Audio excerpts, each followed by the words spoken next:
En Ardèche, la première pépinière d'entreprise fête ses 10 ans et visiblement, c'est un succès. 80% des PME qui y sont passées sont toujours en activité. Pour comparaison, en France, une entreprise sur deux ferme ses portes dans les 4 premières années. Le secret de cette réussite avec Vanessa Fize et Nicolas Ferraud. Wilfried Guillain a passé le début de sa carrière dans une grande société d'assurance. Il y a un an, il s'est mis à son compte pour se dédier à une clientèle professionnelle.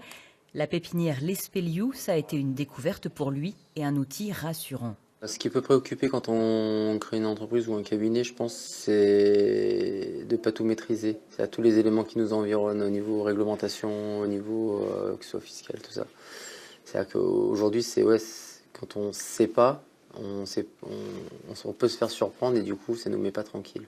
Ici, les jeunes entrepreneurs ont accès à toutes sortes de personnes ressources, à commencer par Guillaume, le responsable des lieux. Salut Wilfried. Il met les locataires en relation avec des experts en fonction de leurs besoins, avocats, CCI, entrepreneurs. Il veille sur eux pendant 4 ans, la durée du bail à loyer modéré, et les incite à s'entraider aussi. J'incite beaucoup auprès d'eux sur le fait de dire la pépinière, c'est vraiment un réseau de chefs d'entreprise. C'est le fait de ne pas être tout seul, de ne pas s'isoler dans le cadre de la création de son activité et du coup de pouvoir, échanger sur différents points liés à leurs activités. La force du réseau, ça a du sens en milieu rural, où l'on peut vite se sentir isolé. Sébastien Coget, créateur de site web, a été un des premiers occupants de la pépinière il y a 10 ans. Il vole aujourd'hui de ses propres ailes et a embauché. Son entreprise est à 2 pas de l'Espeliou et ce n'est pas pour rien.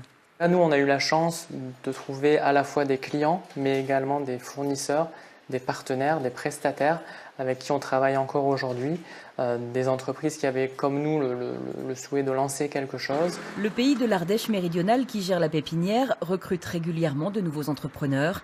2 nouveaux pensionnaires devraient arriver dans l'été.